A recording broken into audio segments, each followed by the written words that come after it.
Dans la nuit du 13 au 14 octobre 2017, avec tous mes amis, tous les citoyens français, de quelque origine qu'ils soient, de quelque conditions dans lesquelles ils sont encartés. Il faut que vous sachiez que je suis prêt à vous envoyer, si vous m'adressez un email à jacques.dodon, D-A-U-D-O-N, Jacques, J-A-C-Q-U-E-S, Dodon, D-A-U-D-O-N, orange.fr, la liste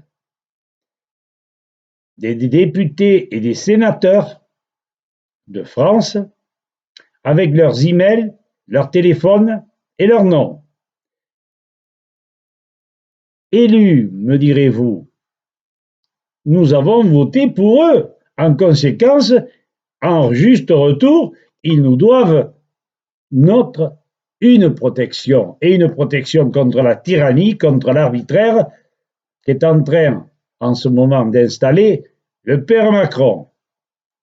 Il est évident que vous devez à tout prix avertir vos députés. Et croyez-moi, la pression citoyenne est incroyablement forte et nous ferons taire déjà la loi immorale, la loi criminelle de l'obligation vaccinale. Il y a une liberté qui a été donnée par plusieurs lois, par plusieurs arrêts de cour de cassation, par les droits de l'homme, par une infinité de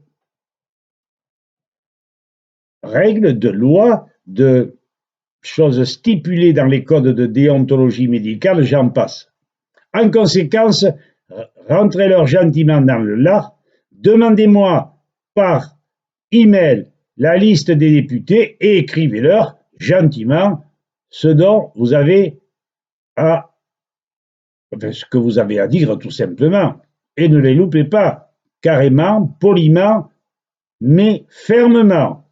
Alors, maintenant, chers Français, chers citoyens, vous savez ce qu'il vous reste à faire, car contre la pression populaire, il n'y a rien à faire, et je vous rechanterai. On a beau dire, on a beau faire, contre les citoyens, il n'y a rien à faire. Leurs arguments sont affûtés, et leur nombre est démesuré.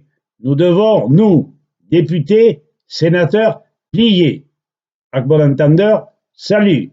À bientôt les copains, je vous attends. L'union faisant la force. J'espère que vous avez compris, n'est-ce pas? Il ne vous faut pas un dessert. Allez, à bientôt. Au revoir.